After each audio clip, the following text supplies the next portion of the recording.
So hello everyone, welcome to my channel. आज से 7 साल पहले मैं कनाडा में लैंड हुआ था, बहुत बड़े सपने लेके। और मेरी पहली job general labour. I believe हम सब ने वहीं से स्टार्ट किया है, डब्बे उठाना, मिनिमम वेज। और आज आज मैं अकाउंट मैनेजर हूँ एक कंपनी के लिए। अलॉन्ग विद दैट, ये मेरी कहानी है, जो मेरे को सुनानी थी सबको। आई बिलीव ये हम सबकी कहानी है एज एन इमिग्रेंट, कि कहाँ से मैंने स्टार्ट किया, कहाँ आज मैं हूँ। ये हम सब के लिए है और आप सब के लिए है जो यहाँ पे आना चाहते हैं या फिर ऑलरेडी मेहनत कर रहे हैं कनाडा में, कि कैसे मेहनत के साथ, एक राइट पाथ के साथ, एक राइट गाइडेंस के साथ सही जगह पहुँच सकते हैं। तो बने रहिए और सुनिए मेरी कहानी। तो बेसिकली मैं कनाडा से इंडिया आया था इन ईयर 2018। और जब मैं आया मेरे लिए कुछ डिफरेंट भी था और कुछ सिमिलैरिटीज़ भी थी। मैं चंडीगढ़ से बिलोंग करता हूँ, तो मुझे काफ़ी चीज़ें सिमिलर भी लगती थी, but at the other side बहुत डिफरेंट था सब कुछ। चीज़ें ऑर्गेनाइज थी, बहुत शांति थी मेरे लिए। बट हाँ, it it was completely different from what I thought it will be. मैंने कॉलेज में पढ़ाई की फ्रॉम लैम्पटन कॉलेज, और मेरी पहली जॉब थी जनरल लेबर की। एक एजेंसी के थ्रू मिली थी, और तब आई नो जॉब मार्केट इतनी डिफिकल्ट नहीं होती थी। आप किसी भी एजेंसी के पास जाते थे, आपसे आवर्स पूछते थे और आपको भेज देते थे। तो मेरे को सिंध पे पहली बार काम मिला था एक वेयर हाउस में। पहली शिफ्ट 13 घंटे की थी, और उसमें डब्बे अनलोड करने थे। और ट्रस्ट मी, मतलब तब बहुत पैशन होता था कि फीस उतारनी है, सब कुछ करना है। तो उस चक्कर में लगे रहते, करना है करना है। 13 घंटे शिफ्ट लगाई बिना कुछ खाए पिए। एक लंच हुआ था, टूटी फूटी रोटी बना कर गया था। बनाने नहीं आती थी जब तक रोटी नॉर्मल हुई, मतलब लंच का टाइम हुआ तो वो पत्थर हो चुकी थी जैसे तैसे वो खा ली। उसके बाद और लोगों को देखते थे। काफ़ी टाइम जनरल लेबर का काम किया। उसके बाद मैकडॉनल्ड्स में शिफ्ट हुए। तब लगता था मैकडॉनल्ड्स में जॉब लग जाए तो लाइफ सेट है। बहुत लोगों को देखते थे कि यार मैकडॉनल्ड्स आ रहा है, कोई मैनेजर था, कोई कुछ था, तो लगता था यार मैनेजर बन जाए ना तो लाइफ सेट हो जाएगी। और लोगों को देख के लगे रहे। बस एक माइंडसेट था जो कभी चेंज नहीं हुआ, कि यार काम नहीं करने से थकना, काम करते रहना है, वो बहुत ज़रूरी है।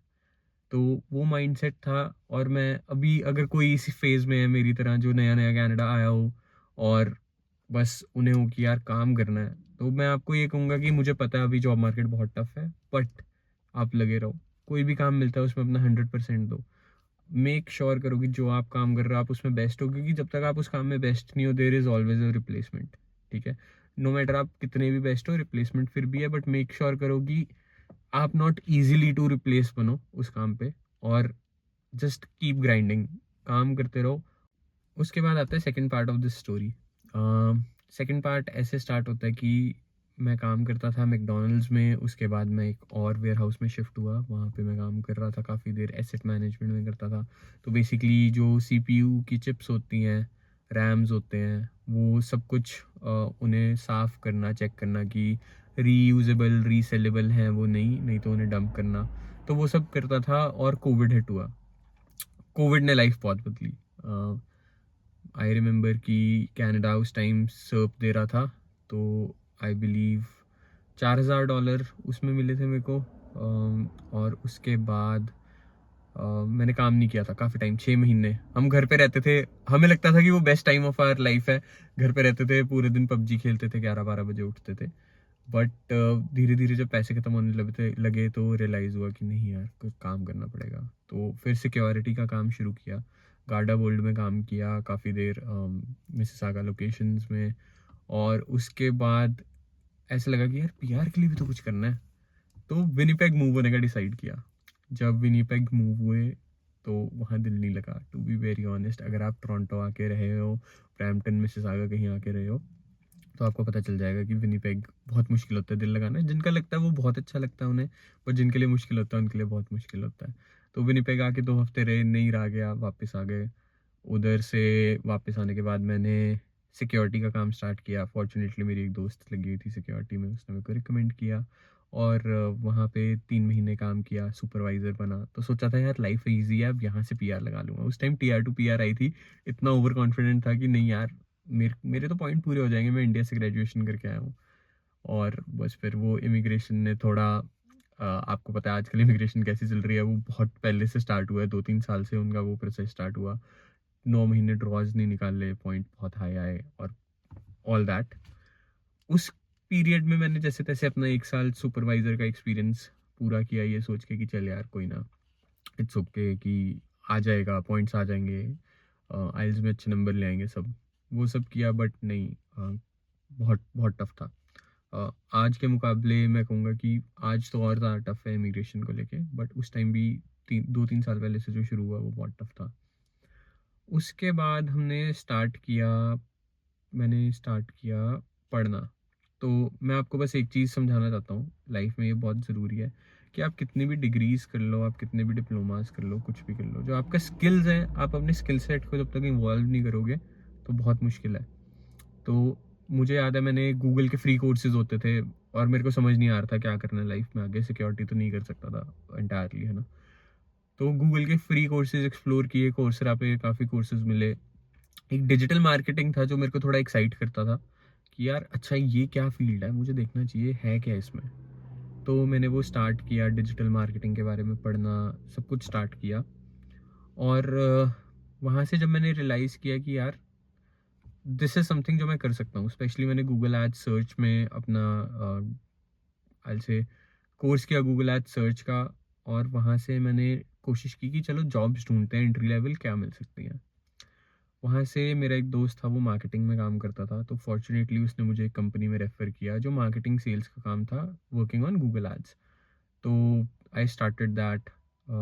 बस ये था कि यार मेक श्योर करना है कि जहाँ पे भी जाना है अपना बेस्ट करना है। 1 क्वार्टर लगा मुझे वो काम सीखने में। नेक्स्ट क्वार्टर मैंने काम ज़्यादा ही अच्छे ढंग से सीख लिया, to be very honest. Sales target होते थे, सेल्स टारगेट अचीव किए। 4 साढ़े 4 साल हो गए थे, इंडिया नहीं गया था। अच्छा बोनस बना, डिसाइड किया कि यार इंडिया चलते हैं, घर वालों को मिले, सरप्राइज़ किया। वो एक डिफरेंट स्टोरी है, फिर कभी सुनाऊँगा। बट इंडिया गए। उस ड्यूरेशन में जब तक इंडिया नहीं गया था, काफ़ी डिप्रेसिंग भी फ़ील होने लग गया था क्योंकि घर की बहुत याद आती थी। कोविड का हाल था। अम, बहुत थोड़ा टफ टाइम था घर वालों के लिए, मेरे लिए। Not being financially tough but emotionally थोड़ा टफ था।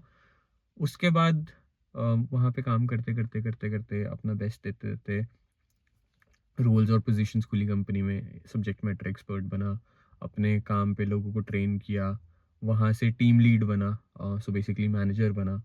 जब मैनेजर बना तो मेक श्योर किया कि सिर्फ सेल्फ ग्रोथ ना हो, टीम की ग्रोथ हो। और ये मैं आप सबको कहना चाहता हूँ कि माइंडसेट अपना ऐसे रखो कि यार किसी से चलो मत, सबको ग्रो करवाओ अपने साथ, खुद ग्रो करो, सबको ग्रो कराओ। और मैनेजर बनने के बाद मैंने रियलाइज़ किया कि यार ठीक है, अच्छा कर रहे हैं, व्हाट्स नेक्स्ट। और उसी ड्यूरेशन के बीच में मेरा प्रोग्राम बंद हो गया। That was a shock to me, क्योंकि मुझे था कि यार अच्छा तो कर रहे हैं, अब इससे नेक्स्ट उस पे जाना है, तो प्रोग्राम बंद हो गया। बट फॉर्चुनेटली भगवान की कृपा मानो कि मेरे पास अपॉर्चुनिटी थी, विद इन कंपनी ट्रांसफ़र होगी और मेरे को एक अकाउंट मैनेजर का रोल मिल गया। एज एन अकाउंट मैनेजर मैं बहुत मैं कहूँगा कि काम करना पड़ता है आपको, अकाउंट संभालने पड़ते हैं, क्लाइंट्स मीटिंग होती हैं, बट एक करियर ग्रोथ पाथ है। आप सीख जाते हो कि कैसे बात करनी है, कैसे लोगों के साथ रहना है, कैसे मेंटेन करने हैं रिलेशनशिप्स। और मतलब मैं ये कहना चाहूँगा कि ये मेरी स्टोरी है। और सिर्फ एक चीज़ याद रखना कि मेहनत करते रहो, मेक श्योर करो कि आप जो भी फील्ड में हो, जिस भी फील्ड में हो, आप बेस्ट हो वहाँ पे और अपना 100% दे रहे हो। वो सब हुआ, अभी मैं रिसेंटली इंडिया से आया, मेरी पीआर होगी fortunately, thank you to God for that. उसके बाद अब मैंने डिसाइड किया कि मैं बिल्कुल अपनी लाइफ चेंज करना चाहता हूँ, तो कैलगरी मूव कर रहा हूँ ब्रैम्पटन से। लेट्स सी कि कैसा जाएगा सब कुछ। ब्रैम्पटन से भी टोरंटो काम करने जाता हूँ। अगर आप चाहते हो तो मैं आपको वो भी दिखा सकता हूँ किसी एक व्लॉग में या शॉर्ट में बना के। मैंने प्लान किया कि कैलगरी की जर्नी रिकॉर्ड करने का। Brampton to Calgary I believe 4-5 दिन तो इजीली लगेंगे। तो वहाँ से आपको दिखाऊंगा अपनी स्ट्रगल्स जो होंगी उसमें। थोड़ा नर्वस हूँ क्योंकि पूरा घर मूव करना है और अपने साथ यू हॉल का ट्रेलर लेकर जाना है, ड्राइव करके जाना है। तो लेट्स सी वो जर्नी कैसी होती है। But thank you for watching this video till and.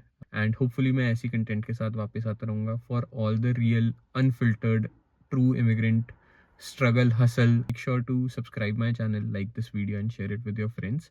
Thank you so much.